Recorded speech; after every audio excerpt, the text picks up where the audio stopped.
Good evening, everybody. Welcome to episode 12 of the Chronicles of Fanfic. I am Luke Peverell. Again, this is a pretty exciting week for us down here at this humble little channel. On Sunday, May 3rd at 7 p.m. Eastern Standard Time, I'll be running a live stream fundraiser for the Asylum Seeker Resource Center. For those of you who don't know, the Asylum Seeker Resource Center, as the name suggests, provides a lot of goods and services to those who have arrived in Australia seeking asylum. Everything from food drop-offs to organising appointments with GPs, social workers, just getting like clothes, utilities, that kind of thing. But given the pandemic that struck us all, things are quite difficult at the moment, and they don't get anywhere near the amount of funding that they need. So I think now is as good a time as any to do something about that. So yes. I realize not everyone has me on Facebook who might be watching this, but if you do, that's 7 p.m. this Sunday. I'll be uploading it to YouTube afterwards, so everyone can have a look at it. And yeah, I will pop a link to the fundraising page in the description, as well as somewhere in the air around here, if I can figure that out. Not too tech savvy. But yeah, follow that if you want to make a donation before Sunday, and to kind of just get the lowdown on everything that's happening. Now, I have already popped my beer because I actually was filming this video. This is my second take. This seems to be a thing that keeps happening. I can never quite just get it in one take. I was filming another take, but all the stories I prepared, and this is kind of my own fault, didn't really cut the mustard. They weren't actually very good. I mean, none of them are very good, but you get the idea. They weren't very funny. So we have begun anew, and I have much more faith in these fics. So let's do this. All right. First cab off the rank. This was a recommendation to me by Tom Quirk, again, who is kind of just my dealer nowadays in terms of the stories. So, let's see. We've got Yoda. This story is called Yoda and Tequila by Blazemaster9. See what happens when Yoda drinks tequila. He does stuff Jedi do not do. Oh, okay, here we go. All right. It is a quiet night. We find Anakin Skywalker walking the streets when all of a sudden a man had just robed some women. Anakin runs after the man. Anakin, stop! Get back! As Anakin can call out, the man keeps running, going through a crowd. He sneaks into a knight. Anakin follows him in. Anakin sees the guy and uses his force pull. Guy, what the fuck are you doing, motherfucker? Anakin, shut up. Anakin then punches the guy in the face, knocking him. The police came and took the guy to jail. As Anakin is about to leave, he noticed some people chatting. Go, go, go, Anakin. Went to... Oh, no, sorry. He noticed some people chanting, go, go, go. Anakin went to see what was going on. Anakin was shocked of what he saw. It was Master Yoda dancing with strippers and drink a bottle of tequila. Yoda, oh yes, shack that ass. Girls, hee.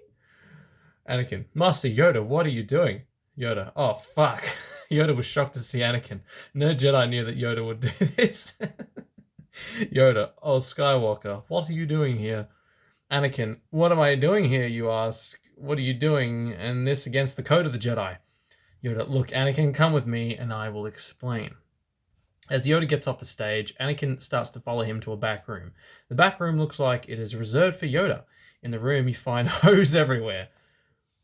So, Master, start explaining.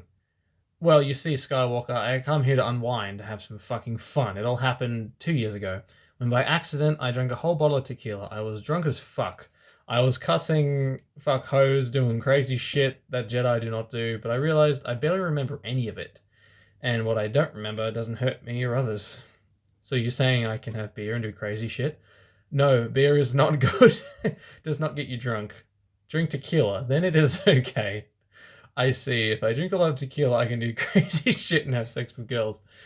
Yes, but the girls must be hoes, like these bitches up here, because with hoes, you don't feel love for them. Okay then, give me that tequila. See you in the next chapter when Anakin drinks tequila. We can't, because this is a one-chapter story. But, yeah. This guy's got some other stories. I mean, I'm not going to read them because I have others prepared, but yeah, that's pretty good. Okay, so tequila, kids, not even once. All right, now this is so fucking outrageous. I have to read it. It's quite long, but it's okay because we really just started the video. This is called Winnie the Pooh, Assimilated by the Borg by Peter Malak. This was uploaded in 1996. That's impressive. We have a relic on our hands here, guys. All right. Now, as I recall, the Borg is a baddie from Star Trek, and they're like a hive mind. You will be assimilated, kind of thing. We all know who Winnie the Pooh is. The stupid fuck. All right. Rabbit was in his carrot patch, looking over this year's crop. My oh my carrots are smaller than normal this year. I don't know how I shall survive this winter. My oh my. Rabbit was so busy in fretting over his carrots, he didn't take notice of the unusual creature that appeared in thin air behind him at the far end of the garden. The creature was half man, half machine. It had strange armor on it that made strange noises as it walked. Its face was completely devoid of color, and it had hoses projecting out of its chest leading up to its head. It began moving towards Rabbit. Rabbit was beginning to look over his cabbage patch when he fancied he heard something. He turned to see this creature lumbering toward him, right through his beloved rutabaga patch. "Stop!" he shouted. "Go back!" The creature paid no attention to him and continued toward him. Now, if Rabbit had watched television, in particular if he had watched Star Trek The Next Generation, he would have instantly recognized the creature as a Borg. However, Rabbit did not watch television, as he did not have a television. Thank you. The creature reached Rabbit, and he started to cry. "Why, oh why?" Rabbit murmured. "Why did you destroy my rutabaga patch?" The Borg paid no attention to him, and instead proclaimed in a doomsday voice, "You will take me to Pooh Bear." Rabbit looked up at the Borg and said, "What about my rutabagas?" The Borg replied, "Rutabagas are irrelevant. You must comply." Rabbit became very defensive when he heard that rutabagas were irrelevant. "And if I don't, then you will die." Rabbit never felt the Borg armature hit him that swung up at him. The Borg continued on his way. Winnie the Pooh was in his house performing his stomach exercises. "Up, down, touch the ground, put me in the mood. Swing up, down, too, in the mood for food." Pooh Bear then went to his cabinet to look for a pot full of honey. Since he had eaten most of it up, and being a bear of very little brain, hey, they get it, he began rummaging through his cabinet. As he dug deeper into it, he took no notice of the Borg moving towards his house, as he shouldn't have. After all, it was still about 100 yards away, but it was picking up speed rapidly. I just got the Jaws music in my head. Pooh Bear found a pot full of honey and began eating it. He stuck his nose and mouth into it, and pretty soon his whole face was in it. As a result, he did not see the Borg smash down his door. He heard it, though. "Who's there?" he muffled through the honey pot. The Borg did not respond. Instead, it grabbed him rather roughly and pulled the honey pot off his face. "Hey," Pooh Bear said, "what about my lunch?" "Lunch is irrelevant. It has been decided that a stuffed animal voice will speak for us all in all communications in the 100-acre wood. You have been chosen to be that voice." I actually have no idea how Borg sound, so please forgive me if this is nowhere near accurate. Pooh Bear, being a bear of very little brain, did not understand the Borg, so he complied as the Borg picked him up and took him outside. Al was up in a tree some distance away when he saw the Pooh Bear and the Borg leave Pooh's house. He flew down to see what the Borg was and what he wanted. As he was flying, the sky suddenly grew dark. He looked up toward the sun and saw this huge grey cube-shaped thing approach Pooh Bear and the Borg. Al suddenly became frightened, landed, and darted behind a tree. As he watched, the grey cube hovered over the tree in which Pooh Bear lived, and Pooh Bear and the Borg began to dissolve in green light. After they were gone, the cube emitted this strange blue light on Pooh Bear's tree. He continued watching, and the house disappeared, leaving this great crater in the earth. The cube then began flying away. Al, seeing his friend Pooh Bear gone, began to fly after the grey cube. He had almost reached it when this blue light hit him, and he fell to the ground unconscious. Some time later, he woke up in pain. "I must tell Christopher Robin what has happened." "And that's all I saw," Al concluded. Christopher Robin thought for a moment. "Al, you're telling me that this machine man took Winnie the Pooh up in this grey cube?" "Yes." "And you followed?" "Yes, and I got hit by some strange light when I fell to the ground." "And Pooh Bear's house disappeared?" "Yes." Christopher Robin walked over to his bookshelf. "In some of these books I've read stories of half-man, half-machine people, but they are only stories, and in all of them they are good." He indicated a copy of The Wizard of Oz. "Like in this one." "I agree with you, Christopher, but I know what I saw, and for once I'm at a loss for words." "Well, if we are in trouble, I want everyone here. I'll fly out to everyone's house and have them meet me here." Tigger stood ready. He was ready to bounce Eeyore again. "Just like last year," he thought, "I'll bounce Eeyore into the water and get invited to his birthday party again. As he was thinking, he didn't take notice the sky was getting darker. Tigger was all ready to bounce when he heard something. He turned around and saw Pooh Bear standing about 10 feet away. But it wasn't Pooh Bear. He still had his red shirt on, but now he had some black metal on his chest and some weird red light coming from behind his right eye. He had several hoses sticking out of his head leading to his back. I am Pooh of Borg. You will be assimilated. Resistance is futile. What? What? Tigger asked. You will understand shortly, Pooh of Borg said as he grabbed Tigger.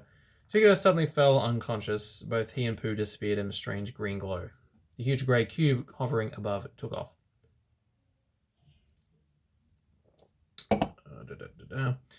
At Christopher Robin's house, things were in an uproar. Blah, blah, blah, blah, blah. All the animals trying to decide what the fuck to do. Oh yeah, Eeyore survived the whole thing and he tells them about Tigger. Okay. Oh, it turns out Piglet was in his house. He was sweeping in front and the wind had blown him into a pile of leaves. He stumbled his way out of the leaves and made his way back to the door. But he thought he was seeing things. Pooh Bear had some kind of black shirt on and a weird red light in his eye. Piglet walked up to him. Hello, Pooh Bear. Pooh of Borg faced him down. Piglet stopped smiling as he saw Pooh's face. There was no hint of friendliness in his face at all. Only an immensely scary evil. I am Pooh of Borg. You will be assimilated. Resistance is futile. Just pick one. You will drop your honeypots and escort us to Christopher Robin. If you attempt to intervene, Tigger will bounce you. Tigger? But Tigger's not anywhere around here. My honeypots, they're in here. And no, you can't have them. You ate all my honey last week, Pooh Bear. Gopher chose this moment to tunnel up to the surface. What's going on? Pooh of Borg looked at him with his red sensoscope. I am Pooh of Borg. Resistance is futile. You will drop your honeypots and escort us to Christopher Robin. If you attempt to intervene, Tigger will bounce you. Piglet produced his honeypots. Here they are, Pooh Bear, but you can't have them. Suddenly, Tigger of Borg appeared and bounced Piglet. As he did, Piglet was sliced in two by a strange white beam in a blue beam emanating from above. Gopher looked up and saw this huge grey cube. Terrified, he dug back into the ground. Pooh of Borg left the now dead Piglet and stared into the hole. We killed Rabbit. Resistance is futile. You will be assimilated. Wow. Okay, Gopher comes back, gives them the bad news. Oh dear. And a bunch of rabbits have shown up. I think there must be rabbits. There are 40 of them. Okay. Well, they're converging on part 359 of the 100-Acre Wood. For some reason, Christopher Robin has divided it all into 360 parts. For reasons beyond my understanding. All 40 rabbits converged at part 359. In hardly any time, Pooh of Borg and Tigger of Borg showed up. I am Pooh of Borg. You will be assimilated. Resistance is futile. You will drop your honeypots and escort us to Christopher Robin. If you attempt to intervene, Tigger will bounce you. One by one, all the rabbits were bounced by Tigger, being cut in half as neatly as Piglet was. That is all except for one rabbit. Gordon. He ran back to the others. He burst into Christopher Robin's house. Run! Run for your lives! There is no way we can stop him! Gordon then jumped out a window and ran away. Pooh of Borg appeared at the door. Finally, Christopher Robin, you will come with me. But you can't leave here. You're just a stuffed animal. Suddenly, a blue light from the heavens above appeared and illuminated all the ensemble in Christopher Robin's house, except for Christopher himself. Christopher cowered in a corner. Please don't hurt me, he said in a tiny voice. Pooh of Borg and Tigger of Borg grabbed Christopher Robin, and all three disappeared in a green glow. And no one noticed a huge grey cube hovering above Christopher's house fly away. On its way into space, it fired a small but bright blue-white beam at Gordon, who was promptly fried. Jeez. And no one then heard the voice of many of the Borg saying, Resistance is futile. The 100-Acre Wood was now devoid of life. And you thought this would have a happy ending? Fuck you, Peter Malak. Well, something from the vaults there, quite clearly. Yes, anyways, hope you enjoyed those two stories. Next episode, if I choose to do one before Sunday, we'll see. It'll be back on My Immortal. If not, might throw a couple of My Immortal chapters into Sunday's live stream anyway. Just because I plan to stream for about an hour, maybe a little bit shy of that. Obviously, that is a lot of time, but these episodes usually go for about 15 minutes, so shouldn't be too long. Anyways, yes, as I said at the start here, fundraiser on Sunday. Please do donate if you can. It's a fantastic and very urgent cause. As little or as a lot as you like, everything is welcome. Yeah, I will shut up. Hope you have had a good time watching this. Hope everyone's taking care out there, washing their hands. We are getting through this, guys, a little bit at a time. Anyways, see ya, hopefully on Sunday. Bye.